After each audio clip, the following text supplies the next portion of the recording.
So you guys want to know, what are your options when it comes to full color printing? Well, you guys got questions and I've got answers. You guys are watching Ask Stan the Man. How you guys doing? My name is Stan Banks from T-Shirt Side Hustle, and I help people start t-shirt businesses from home or wherever you at. And today we're going to get to the answer to this question right after the intro.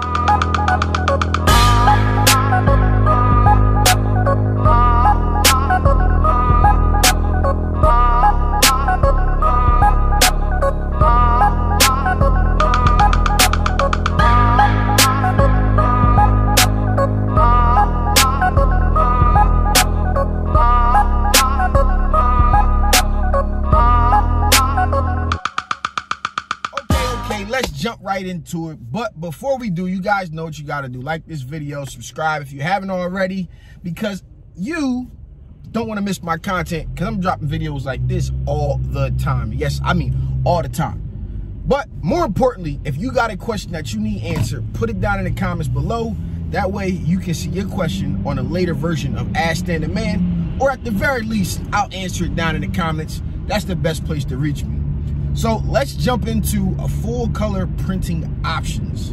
All right, so I think back to when I started, and the most basic and simplest and kind of like the quickest way to get into full color printing, especially when you got something like a Cameo or something like that, is inkjet printers. And the reason it's so great to get into is because you probably got one laying around your house, or a friend has one, you got one at school, work, wherever it may be. There's an inkjet printer out there, and all you need from that point is some paper.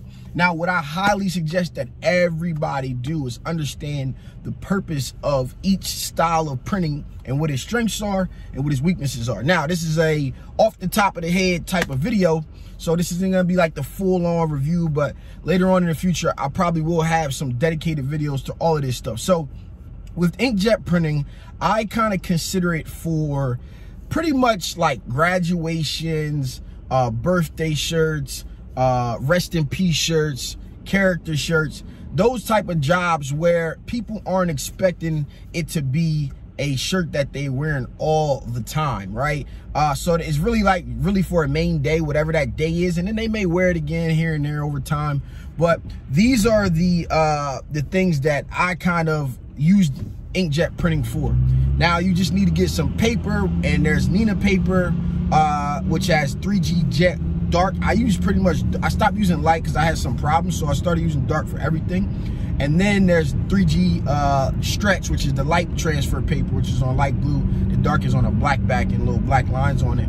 So those are good papers. Also, there's Craft and Besties papers, so shout out to them. They have some coming out for inkjet as well, and so we go from there. So once you want to graduate from that, it's kind of like the next cheapest option is to order transfers from somewhere.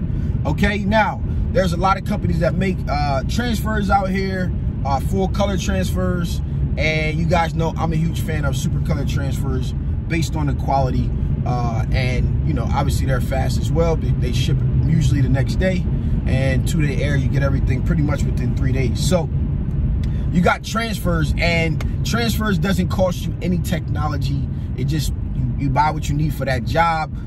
There is a minimum on these transfers if you're using super color, usually with full color transfers, unless you find a new DTF company who's making transfers, which I'm understanding that they are a little bit cheaper.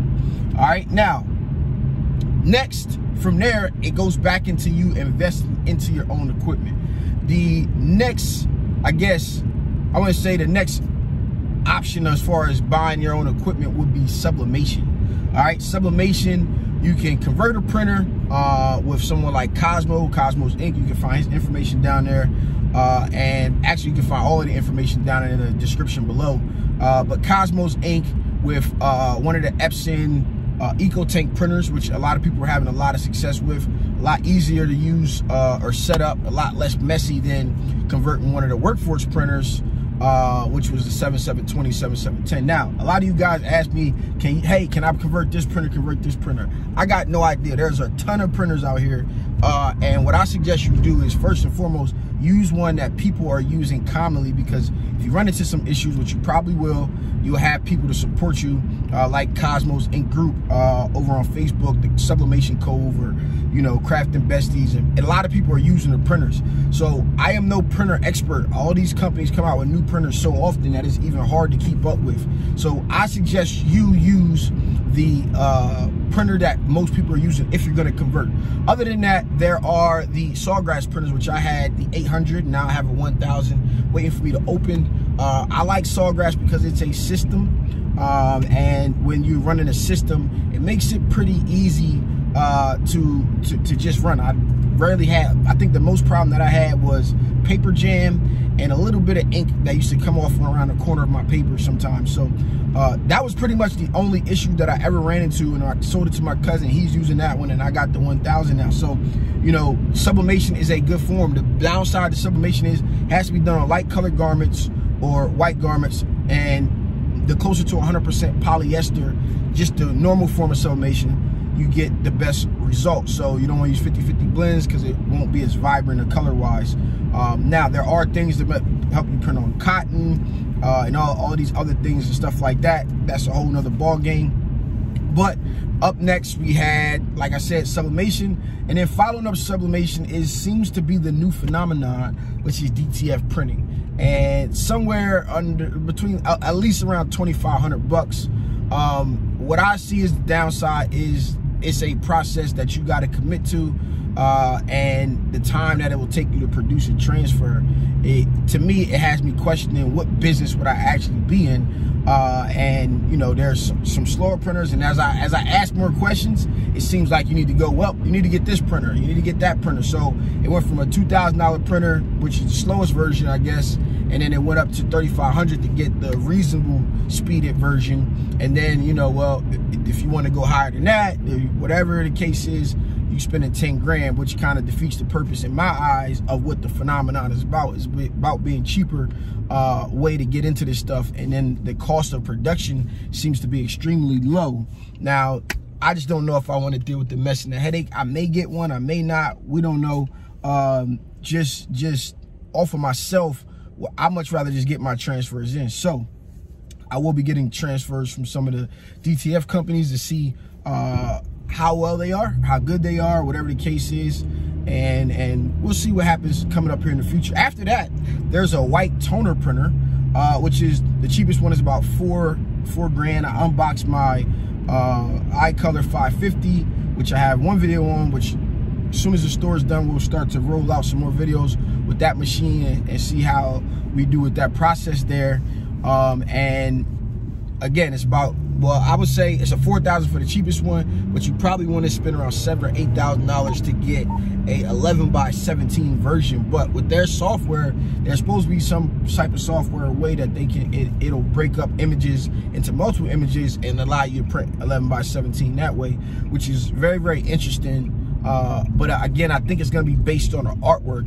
And then it's, again, one thing I'm going to consider is the time it takes to do that, because that is it's not as timely as what I've seen from DTF, but it is a process a little bit more timely than just actually grabbing your stuff and pressing it. So up next, from once you cross over to white toner printing, next is DTG, right? And there's a used DTG market. You might be able to get set up for anywhere between 10 to 15 grand, but if you go new for a full setup, you're going to be around 15 to 20 grand because you need to get a printer, and then you also need to get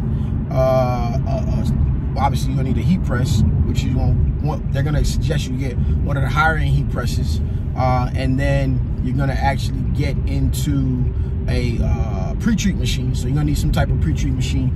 Back in the day, I had an Inkjet Sprint, and Inkjet, I think is Rico now, or one of the two, was a horrible company to deal with.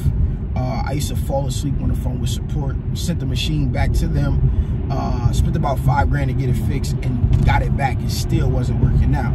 It's come a long way since then, but I had those nightmares in the beginning. I feel like I'm a lot more confident in the technology with DTG now, so I may look at adding one to the repertoire here as we roll into 2021. The downside to DTG, I guess for the most part, is a lot of people have issues with the polyester version, or the polyester printing has been a drawback. And then when you want to print on some funky style of garments, it seems that it's better to go the transfer route. So Dtg Technology has come a long way, and it's kind of like what people used to say about heat pressing. Heat pressing was frowned upon, but the things that we use now, the transfers, the vinyl, all of that stuff has been leveled up, and so DTG has come a long way. And with that being said, you know, it is, some people still fear it, but a lot of people who've started are having some success if you can run the machine enough. I think that's the drawback, is if you don't have enough business to run the machine, then you're gonna run into some issues that everybody is kind of like you know, bringing up as far as clogging and all of this other stuff that goes on. So the maintenance could be a potential issue from there. So let's just quickly recap. We got inkjet printers, we got transfers, we got sublimation, we got DTF, we got white toner, and we have DTG. Now, I think I covered pretty much all of the bases. The question I want you to ask is where you are right now. What do you have right now that you can use? And then where do you want to be? Of course, where you want to be and what you want to get to is going to be predicated on how much money you have or how much money you're generating, and you need to pick. But basically, I encourage people to use what's best for them. Whatever print method is going to work for you, where you are, what you have, with the job that's going on. Don't just go out and keep buying machine after machine and walking into a Sawgrass and walking in and you got no idea for the business. I just got off a call on Instagram with my boy. It's actually a live video. You guys could probably go over there and watch it still. But he's buying machine after machine and he's not using any of it because he doesn't have the time to even use it, but he got to learn it and then got to, what he has going on, they're basically just sitting there. So, you know, make sure that when you go on to purchase your next piece of equipment, you have a solution in mind, which means you had to start with a problem. I need to do this type of work. My customers are looking for this type of thing. I need this machine to do X, Y, and Z. Now, is that saying you can't come in and say, I want to start a DTG company, or I want to do this, or I want to do that? No, that's not what I'm saying at all. But understand the full length of scale. Now, this is a quick video, just kind of like summarizing what all the options are for you, and we roll from there. So let me know what you think down below, which print methods you currently have and use, and what your thoughts are on them, what you're looking at upgrading into too, and why. I think that's important, and you guys know I'll be down in the comments responding to you guys as always. And I think that's it, man. This has been your boy Stan Banks from T-Shirt Side Hustle. Peace.